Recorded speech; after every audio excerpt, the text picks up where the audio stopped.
बिस्मिल्लाहिर्रहमानिर्रहीम।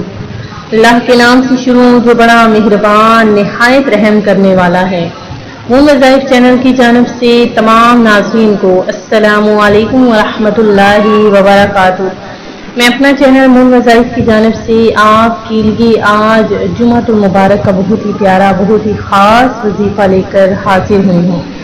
सबसे पहले मेरी तमाम नए आने वाले व्यूअर्स से गुजारिश है जिन्होंने अभी अभी हमारा चैनल ज्वाइन किया है वो इसे सब्सक्राइब करते हुए साथ ही साथ बेल आइकन का बटन भी प्रेस कर लें ताकि हर नया आने वाला वजीफा सबसे पहले आप तक पहुंच जाए। अल्लाह अज़्ज़ व जल के महबूब दानाए गयूब सल्लल्लाहु अलैहि वसल्लम का इरशाद मुश्कबार है कि जिसने मुझ पर 100 मरतबा दरूद पाक पढ़ा अल्लाह ताला उसकी दोनों आंखों के दरमियान लिख देता है कि ये निफाक और जहन्नम की आग से आज़ाद है और इसे बरोज़े क़यामत शुहदा के साथ उठाया जाएगा। आज मैं जो आपके लिए खास वजीफा लेकर हाजिर हुई हूँ वो सूरह फातिहा का बहुत ही प्यारा सा बहुत ही खास वजीफा है कि हुज़ूर पाक सल्लल्लाहु अलैहि वसल्लम ने फरमाया कि सूरह फातिहा हर मर्ज की दवा है। इस सूरत का एक नाम शाफिया और एक नाम सूरह अश-शिफा है इसलिए कि ये हर मर्ज के लिए शफा है। तो नाज़रीन सूरह फातिहा को जो भी पढ़कर जिस चीज़ के लिए भी पढ़कर दुआ मांगी जाए इसको अल्लाह तबारक व तआला ज़रूर कबूल फरमाता है और हर किस्म की बीमारी के लिए ये सूरत शफा रखती है।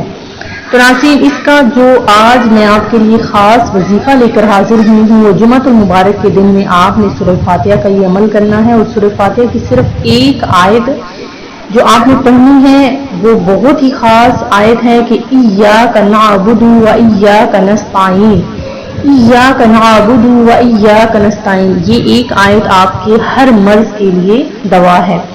तो नाज़रीन ये आपने तकरीबन जब ज़ुहर की नमाज आप अदा कर लें यानी जुमा की नमाज अदा कर लें तो उसके बाद आपने तकरीबन 11,000 मरतबा ये आयत अव्वल आखिर 3 बार दरूद पाक पढ़कर पढ़नी है। इंशाअल्लाह अज़्ज़ व जल इसके बाद आप जो भी दुआ मांगेंगे वो आपकी दुआ ज़रूर कबूल हो जाएगी इंशाअल्लाह अज़्ज़ व जल। अल्लाह तबारक व तआला जुमा तुल मुबारक के सदक़े में आपकी हर दुआ को कबूल फरमाएगा।